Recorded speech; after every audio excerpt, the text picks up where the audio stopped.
Stephen A., who are your sources, bro? Please tell me who your sources are. Come on, man.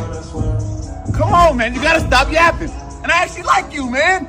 I don't even know you like that, but I like you. I'm coming back, man. Come on. Chicago Bulls coach Billy Donovan announced that Lonzo Ball no longer feels knee pain and will start running this month, and the Bulls need him back badly. The Bulls, who are currently a 10th seed in the Eastern Conference, were once one of the premier teams in the league 2 seasons ago when Lonzo Ball joined DeMar DeRozan and Zach LaVine. Before Lonzo got injured, the Bulls were the number 1 seed in the East with the perfect balance of offense and defense. Offensively, they were able to get out on the fast break with Lonzo pushing the ball. They could hit the 3 ball with their elite 3 and D-wing Zach LaVine, and operate the in-between game with mid-range maestro DeMar DeRozan. On the defensive end, having long defenders such as Lonzo, Alex Caruso, and Patrick Williams that could guard multiple positions caused teams a lot of problems. Lonzo Ball felt like he was finally in the perfect situation in the NBA after struggling to find his footing with the Los Angeles Lakers and New Orleans Pelicans. This came to an end on the 14th January 2022, which is the last time that Lonzo has ever stepped on an NBA court.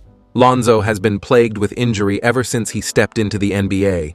With this being his 7th season in the league, he has only played over 55 games in 1 season. The injury concerns may be hereditary, because LaMelo Ball also has struggled with major injuries in 3 of his 4 NBA seasons, but other than the broken wrist in his rookie season, which came from a freak incident, all of LaMelo's injuries have revolved around his ankles, but with Lonzo, the injuries have been all over his body. From when he got drafted in 2017, he has suffered a left shoulder injury, 4 knee injuries, 4 ankle injuries, 2 abductor injuries, 2 hip injuries, and a thumb injury. This begs the question that if Lonzo Ball was to come back healthy, how long would he last on the court before he gets injured again? Like his track record suggests he would and will he be able to get back to the level he was before the injury due to the seriousness of his latest injury. Lonzo has had to get a cartilage replacement, which is a procedure that no NBA player has come back from looking the same. But the thing that Lonzo Ball has in his favor is his age and skill set. The players that had this procedure prior to him were usually much older and/or less skilled than he was. But there was a narrative recently that Lonzo Ball's career was over, and it would be a sad ending to what was meant to be a fairy tale story for a California high school basketball legend. Lonzo Ball was thrust into the spotlight in his senior year of high school when he did the unthinkable by leading a public school to a 35-0 record, making them the number 1 team in the country. He did this whilst averaging a triple-double and beating the elite private schools that had previously dominated high school basketball. Being committed to UCLA from his freshman year of high school, Lonzo honored his commitment and stayed in California to completely transform the nature of the program. The season before Lonzo arrived at UCLA, they were a 15-17 team, but in Lonzo's one and only season in Westwood, they were 31-5, with a sold-out crowd every game. The hype was added by the elite press run of his father LeVar Ball, who went on every sports station telling the world how great his son is, even saying he's better than Steph Curry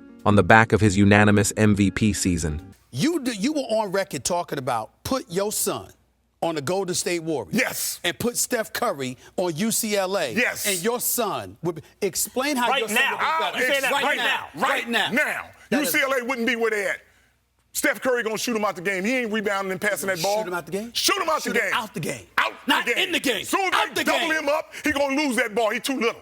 Now you put Lonzo on there with all them athletes and running and gunning, guess what? Your son is that much bigger than Steph Curry? He's bigger than Steph Curry. Steph Curry, what, 6'2"? Steph Curry about 6'3". Okay, I'll let him be 6'4". He's still shorter than my boy. Despite not being able to win the Pac-12 and being knocked out of the hunt for a national championship by an NBA-filled Kentucky team, which included De'Aaron Fox, who dropped 39 points in the point guard matchup, Bam Adebayo, who went on to become an NBA All-Star, and Malik Monk, Lonzo was projected to be a top 3 pick in the 2017 NBA draft. LeVar Ball said months prior to the draft lottery that it was destiny for Lonzo to be drafted to the Lakers, and so when the Lakers were granted the 2nd pick, which was Lonzo's number, it felt like it was written in the stars for Lonzo to be a Lakers legend. So when the draft came and Lonzo was inevitably selected by the Lakers, the hype continued with arguably the greatest point guard to ever play the game. Magic Johnson, who was the acting general manager of the Lakers at the time, said that it was the passing of the torch and Lonzo would have his jersey hung up in the rafters of the Staples Center once he's done playing. We look forward to exciting things, and I'm going to put a little pressure on you right now. You look to your right, there's some jerseys hanging on that wall. We expect a Ball jersey hanging up there one day, all right? All right, good.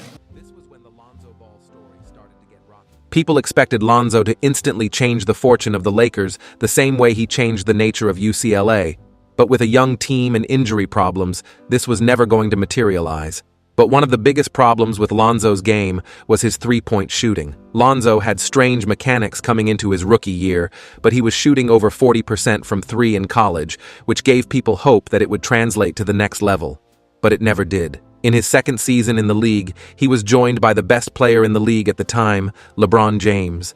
And it felt like the Lakers would get back to the winning ways, entrenched to their history. But injury problems with the whole team, including LeBron, derailed the season. And soon after the season, the Lakers organization decided to pull the plug on their young group of guys, trading Lonzo, Brandon Ingram, and Josh Hart to the New Orleans Pelicans for Anthony Davis, and a first-round pick, which ended up being Zion Williamson. In this season, with the Pelicans, Lonzo and Zion found some synergy, and with the help of coach Fred Vinson, Lonzo started to regain his shooting touch. But after the season was disrupted by the pandemic, Lonzo had a historically bad shooting stretch in the bubble. Many people believed that the Lonzo Ball story had hit rock bottom, and all hopes of him fulfilling the pressures bestowed upon him by his father and Magic Johnson. In his last season with the Pelicans, he had improved stats, but nothing special, and this was the end of his New Orleans chapter. As a restricted free agent, the Pelicans were given the chance to match any offer that a team offered Lonzo. But when the Bulls offered him a 4-year, $80 million contract, the Pelicans failed to match, and this was when Lonzo had a great season. Lonzo Ball's career has always been looked at through the lens of other people and through the lens of comparison, instead of what he actually is. The pressures put onto him by his father, Magic Johnson, and being the second pick, which gave people the belief that Lonzo was going to be a perennial all-star, putting up big scoring numbers. This pressure was added on by the fact that those drafted in his class found their footing pretty early and were able to become superstars in the league. Jason Tatum, for example, who was selected as the third pick in the draft to the Boston Celtics, has been an all-NBA player multiple times, and there are Laker fans who believe that they made the wrong decision at the number 2 pick. Lonzo is never going to be a 25 points per game player, but he is a glue guy. This is a person that can take pieces on a team and create a perfect symphony, and this is what we saw on the Bulls, Lonzo making the pieces gel together, and this is what he needs to get back to once he gets back from injury.